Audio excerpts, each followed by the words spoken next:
apa kabarnya? Bertemu lagi di Habatus, hidupku bagi Kristus. Hai adik-adik, apa kabar? Hari ini kita akan belajar dari Yeremia yang ke-10 ayat 17-25. Yuk dibuka, semuanya dibuka. Yang sudah bisa membaca, nanti membaca bersama-sama dengan Ibu Yohana. Yang belum bisa membaca, Ibu Yohana bacain ya. Tapi sebelum kita belajar, kita akan berdoa dulu. Tuhan Yesus yang baik, terima kasih untuk berkat anugerah-Mu. Kami bersyukur karena kami diberikan kesempatan untuk belajar. Berkati kami supaya kami mengerti, memahami, dan melakukannya dalam hidup kami. Dan hanya di dalam nama-Mu kami percaya berdoa. Haleluya. Amin. Adik-adik, di Yeremia ini kita akan belajar tentang hukuman kasih. Lah, hukuman kok kasih? Kasih kok kenapa dihukum ya? Nah, kita akan belajar ya. Kita akan membaca di ayat yang 23.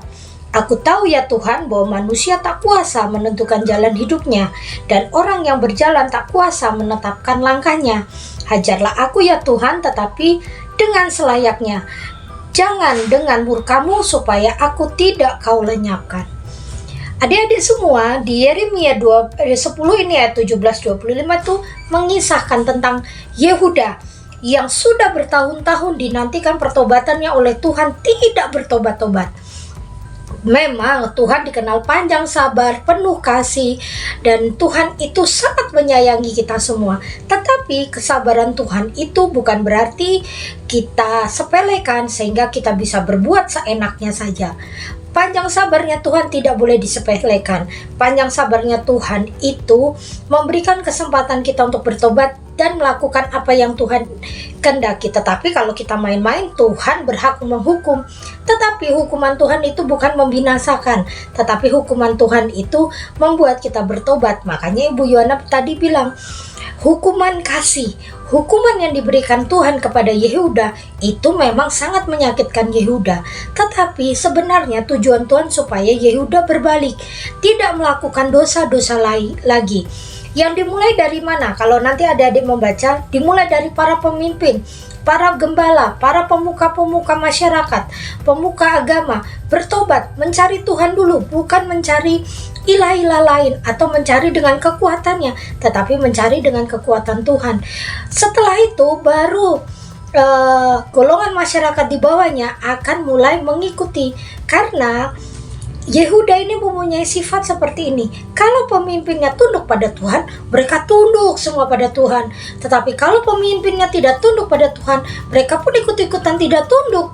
Makanya pertobatan dimulai dari para pemimpinnya dulu, tidak dimulai dari rakyatnya, tapi dari para pemimpinnya dulu. Adik-adik semua, sekarang kita belajar, apakah kita ini sudah benar-benar bertobat, sudah benar-benar berjuang untuk melakukan apa yang Tuhan kehendaki.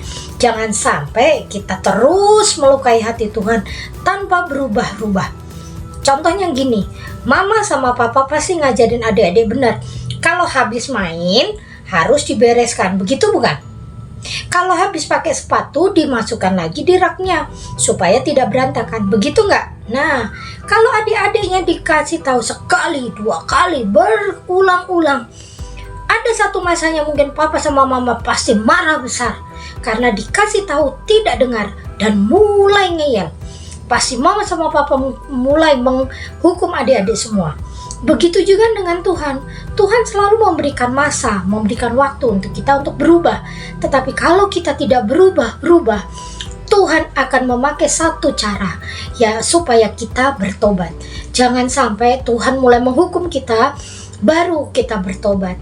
Yuk sekarang yang sudah lupa berdoa, tidak suka berdoa, tidak suka baca Alkitab, atau di sekolah minggu sukanya main-main, bahkan main handphone waktu ibadah, bertobat, jangan diulangi lagi. Yang suka membantah sama mama papanya, yang suka nakal, yang suka jahil sama temennya, bertobat, tidak boleh lagi seperti itu. Supaya apa? Supaya engkau hidupnya lebih enak, supaya engkau banyak teman, supaya engkau dikasihi, bukan dihukum dan dijauhi. Hari ini adik-adik semua dengarkan nasihat dari firman Tuhan, supaya adik-adik mulai berubah. Berjuang yuk menjadi adik-adik yang hebat, yang manis, yang pintar, yang menurut firman Tuhan, sehingga adik-adik menjadi berkat.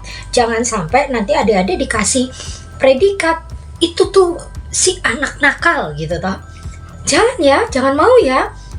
Nah, supaya dia jadi dapat predikat yang baik, berarti adik-adik harus berbuat baik. Suka menolong orang, tersenyum, tidak nakal, tidak jahil sama temannya.